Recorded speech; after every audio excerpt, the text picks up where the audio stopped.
Bukod pa doon, sila po ay mga Pilipino gaya natin. At kapag nalabag ang karapatan ng Pilipino, lahat ng mga Pilipino dapat maabala dahil baka tayo na ang susunod na labagin ang karapatan. Tingnan niyo ako. Nakatikim na ako ng pagkakakulong. Bakit ako kinulong? Ang katotohanan yan, dahil daw sa mga masasakit na salita na aking binikas laban sa Kongreso nang kinontempt si Ka Eric at si Lorraine Badoy. Ang sabi ko naman, kahit anong sabihin ko sa lansangan, karapatan ko yan. Siyempre, pag ikaw ay nasa loob ng Kongreso, igagalang ang institusyon. Pero hindi ibig sabihin, habang ginagalang ang institusyon, magpipikit-pikitan, magbubulag-bulagan sa lahat ng kabalbalan na nangyayari dyan sa institusyon na yan. Alam niyo ang problema ngayon sa Pilipino? Masyado na tayong mabait.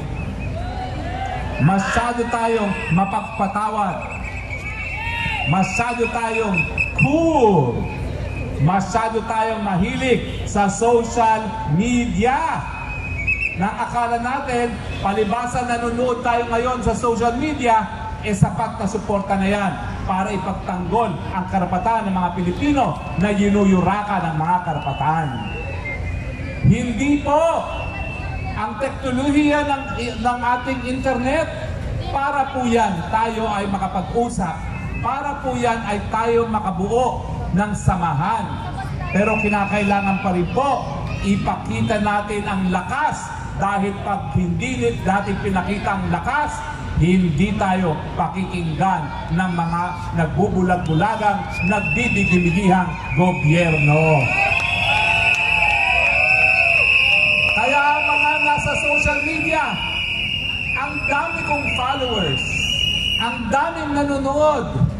Nung minsan, nakakaunti lang kami sa EDSA, wala pang 50, 600,000 ang nanood. Maraming salamat po sa inyo. Pero ang kinakailangan namin, 600,000 ang magpulong ngayon dito sa liwasan nang makita nila na tama na, sobra na. Kaya yung mga kababayan natin sa internet, gabi-gabi po, narito kami sa Liwasang Bonifacio. Halina naman kayo, makiisa, manindigan, laban sa mapang-abuso at gobyerno na walang pakialam sa problema ng mamamayang Pilipino.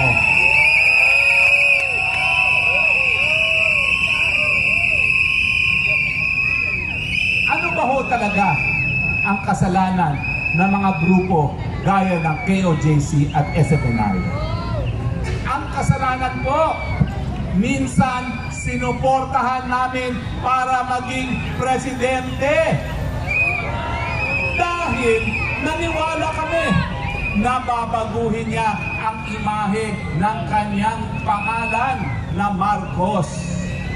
Ang akala natin, gagawin ang lahat para maibalik ang pagmamahal sa pamilyang Marcos. Pero tayo po ay nabigo dahil imbis na baguhin ang imahe, inulit lamang ang kasaysayan. Nabudol! Nabudol! Nabudol! Nabudol! Nabudol!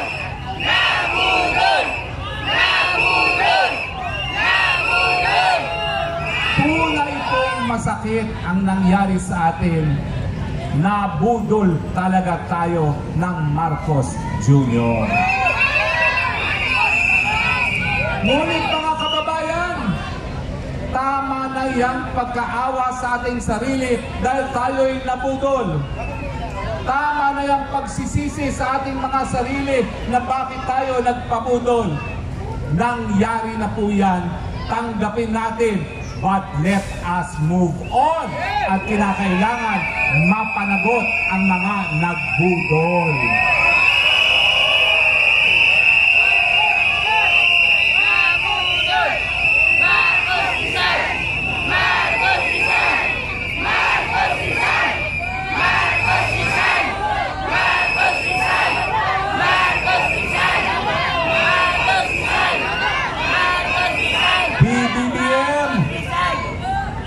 Please lang, buksan mo ang iyong mga tenga sa sigaw ng taong bayan na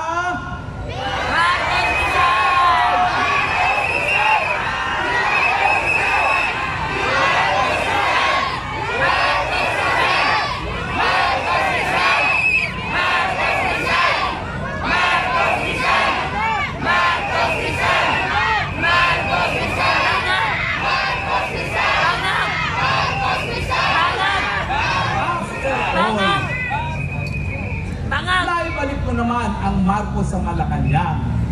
Nakapagsilbi ka naman ng halos 3 taon na. Hindi ba panahon na para ibigay mo naman ang pagiging presidente sa tao na merong sapat na kakayahang mamuno dahil siya ay nasa tamang pag-iisip?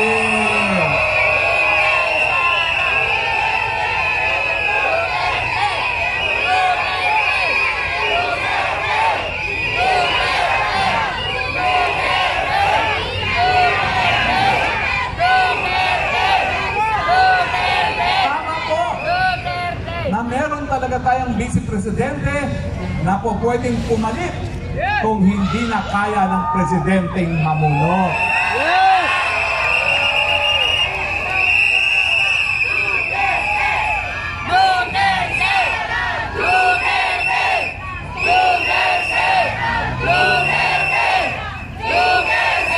Pero ang laban po ngayon ay hindi na laban ng Duterte versus Marcos.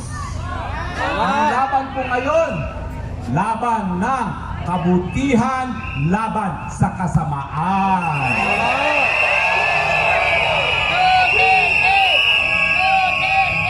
Sabihin niyo sa akin, ang paggamit ba ng pinagbabawal na gamot ay gawain ng isang tao naniniwala sa may kapal? O ang gumagamit ng pinagbabawal na gamot ay in fact alampores ng Diablo?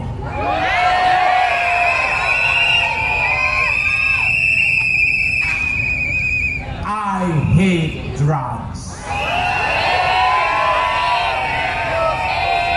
Bakit? Dahil pag ika'y nasa droga, nasa impluwensya ng droga, kakalad ka rin mo ang sambayaning Pilipino sa isang gera na hindi mo naman mapapanalo. Hahayaan mo ng mga Pilipino mamatay sa isang gera na wala namang interes ang sambayanang Pilipino.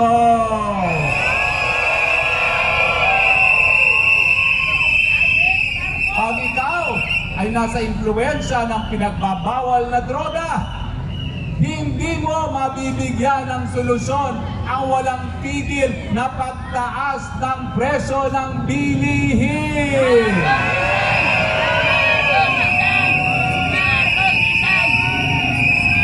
Pag ikaw ay gumagamit ng pinagbabawal na droga, hindi mo mabibigyan ng solusyon ang problema ng kakulangan ng trabaho.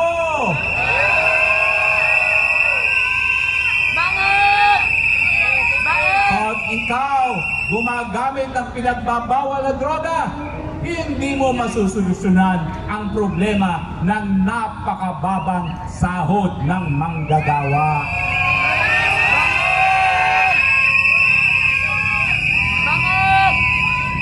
Oo nga pala, habang ang KOJC ay ino-occupy ng ating mga kapulisan, sana naman po ipagdasal din natin ang mga kapulisan dahil lahat sila nais na rin umuwi sa piling ng kanilang mga pamilya. Dahil ang mga kapulisan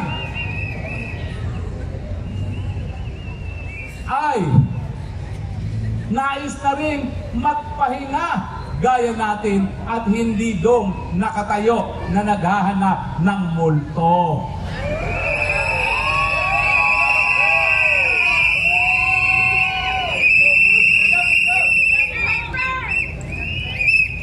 At ang ating balita, hindi lang sila naghahanap ng ginto, gumagawa pa sila ng bunker.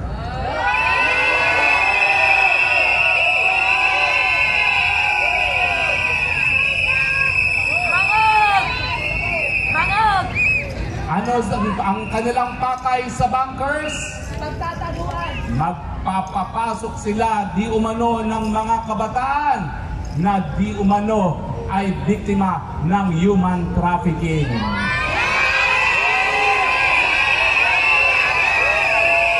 Hindi ko yan nakapagtataka dahil pati po ako syndicated human trafficker din daw ako. Magtakin nyo, buong buhay ko, inalay ko sa pagtatanggol ng karapatang pantao. Pinakulong ang mga pumatay sa mga mamamahayag doon sa Maguindanao Massacre.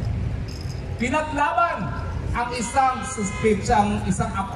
pinagsususpetsahang mandurukot na itinorture ng pulis.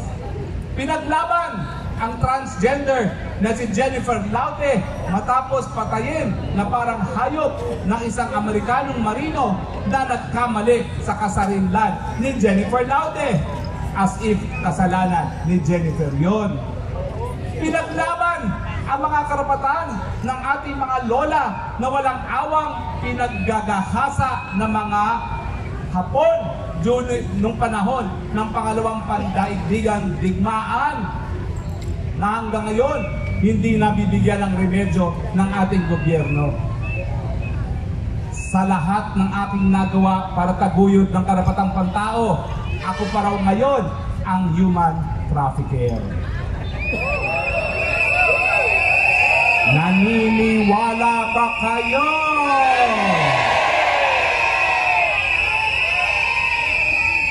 Ang sabi nila, ako daw ay protektor ng Pogo. Sino ba ang may picture kasama ang tunay na hari at reyna ng Pogo? Si Harry Roque o ang mag-asawang Marcos?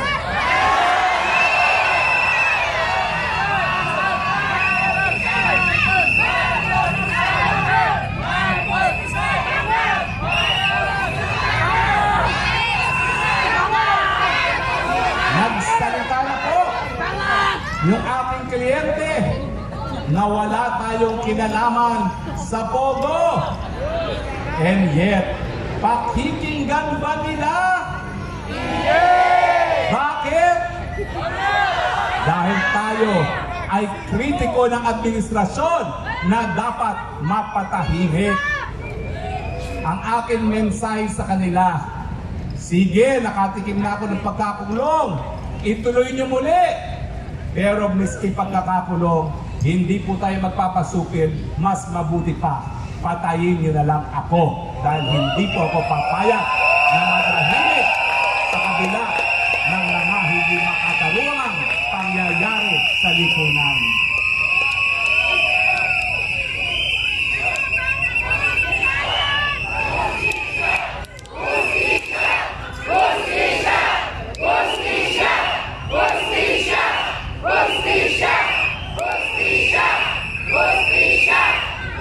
Natatakot sila sa hustisya. Siguro dahil pag nagkaroon ng hustisya, sila ang makukulong dahil sa lantaran na korupsyon. Sila ang makukulong dahil sa lantarang smuggling. At sila ang makukulong sa lantaran na paglabag ng karapatang pantao.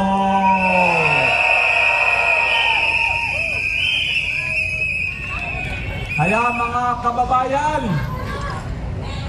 napakalungkot po talaga ng mga pangyayari sa ating bayan.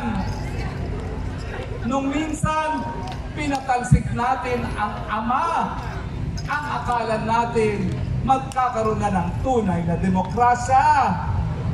Nabigo na naman tayo. Dahil bagamat dumating ng mga dilaw na inaasahan natin magbibigay ng pagbabago, ganun din pala.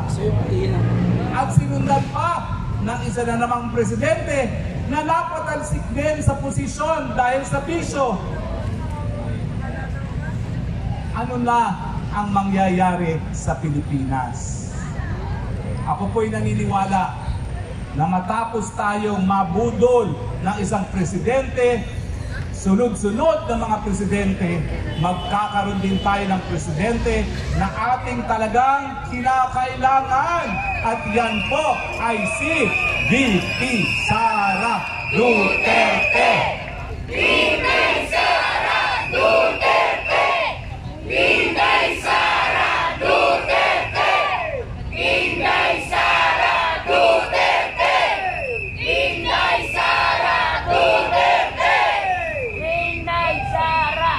So wag po tayong mawalan ng pag-asa dahil hindi po natin nakalain na matapos ang pinakamahal na presidente ng ating bayan na si Rodrigo Roa Duterte, meron na naman siyang kasing dugo na magbibigay ng pag-asa sa ating bayan, Sara Duterte. Sana all. Ay, malagpag ka.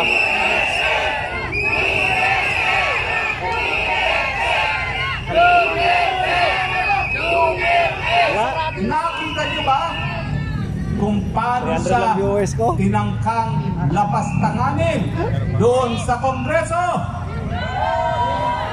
Nakita niyo ba kung paano niya pinakita ang kanyang lakas bilang agila ng sambayanang Pilipino?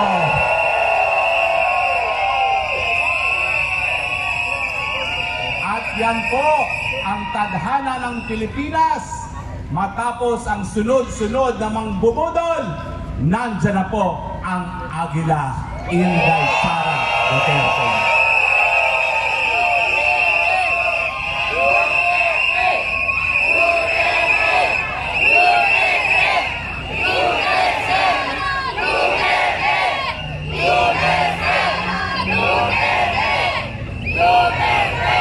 Pero po ng ating sitwasyon ngayon sa politika, hindi po yan Marcos versus Duterte. Ito po ay kabutihan laban sa kasamaan.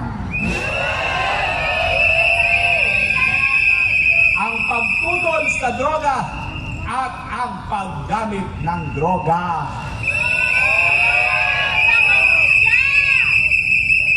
Kung kayo ay tutol sa droga, sabay-sabay sabihin, I hate drugs!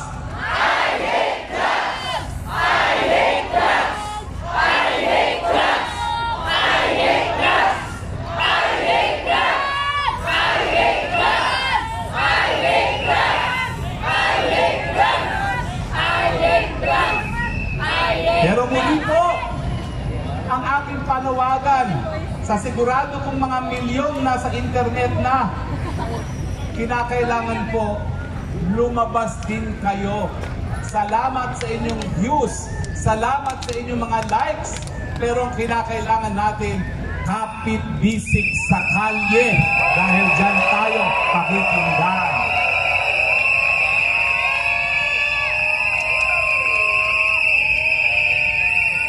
Ang KOJC po, kabahagi lang sila ng bansang Pilipinas. Ang kinakailangan natin, magkapit-bisig ang lahat ng Pilipino na naniniwala na dapat nasa tamang pag-iisip ang presidente ng ating bayan.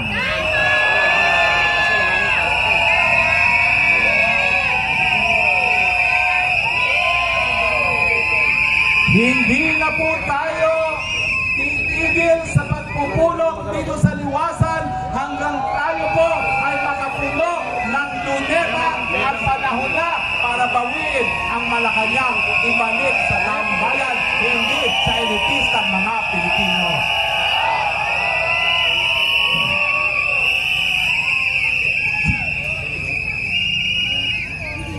Kaya na ata yung ating sandwiches na pinadala ng ating kaibigan. Yung aking kaibigan po nagpadalang sandwich, pahingi niya, masarap yan, egg sandwich yan, ha? Tiran niyo ko. Ang dami na pong napakain na revolusyonaryo niyan. Ang sabi niya, kailan kaya ako titigil gumawa ng egg sandwich para sa revolusyon? Ang ating mensahe, habang may buhay, may pag-asa, pero ngayon, magkakapit-bisig ang buong sambayanan dahil sawang-sawa na kami sa mga nagbubudol. Panahon na magkaroon ng presidente na magbibigay ng tunay na serbisyo sa bayan.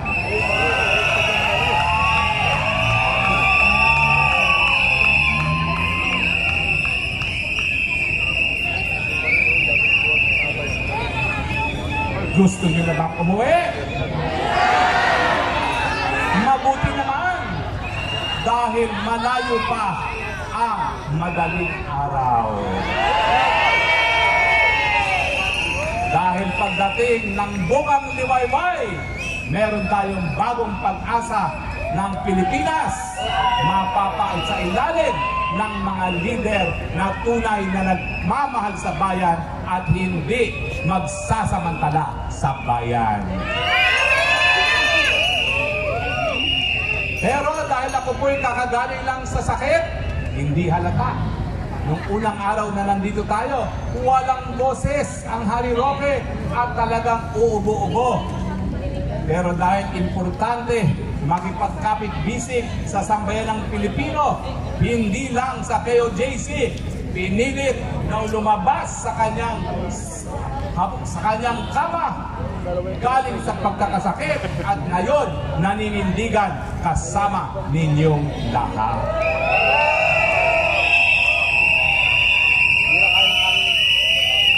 Sana po lahat makatikim ng egg sandwich ng aking kaibigan.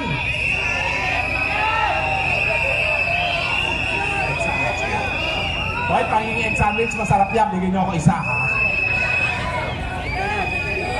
Maraming salamat sa kaibigan ko na nagbigay ng egg sandwich. Kilala mo kung sino ka. Mamaya na. Maraming salamat dahil ipinangkain mo ang revolusyon ng sambayanang Pilipino. Alam niyo ba na nagpadala ng egg sandwich? Anta Sociedad. Alam ko na. Ang kanyang pangalan, pangalan ng kalye. Ang kanyang mga kaibigan, kasamang lumaki ang mga nasa gobyerno. Pero ang magandang balita, hindi lahat ng Alta ay drug addict. Kabahagi siya sa Alta na pikap-pika na sa mga Alta Sociedad na ginawa ng kabahagi sa buhay nila ang pagsinghot ng polvoron. Kaya ang sabi nila, magpapakita kami ng pakikibaka sa sambayan ng Pilipino sa pamamagitan ng pagpapadala ng pagkain dito sa Liwasang Bonifacio. Salamat, kaibigan, sa iyong suporta.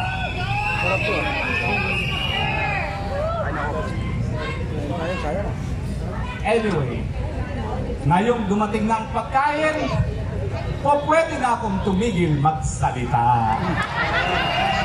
Kasi Kung hindi ako nagsalita, anong gagawin ko sa 1,000 sandwiches?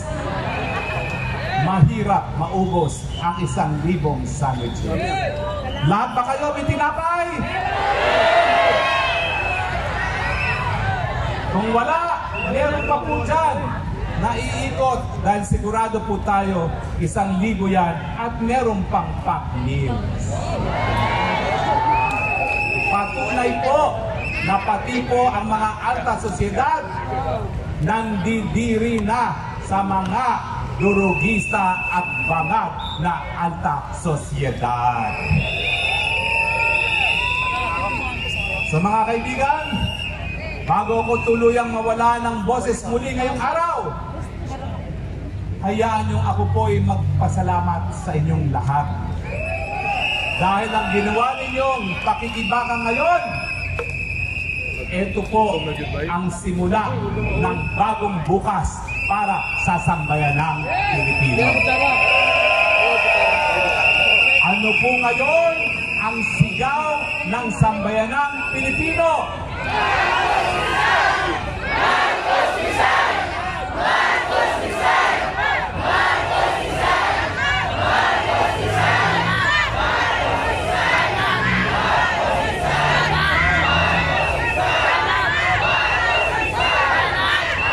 Hayaan niyo po, nung unang araw, kakaparanggot lang tayo. Ngayon, dumami na tayo. Sa mga susunod na araw, antayin ninyo ang luneta mapupuno ng ating kababayan na sisigaw ng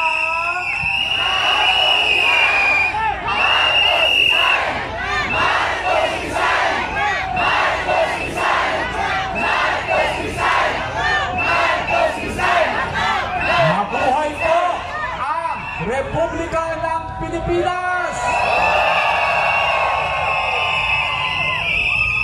Mabuhay po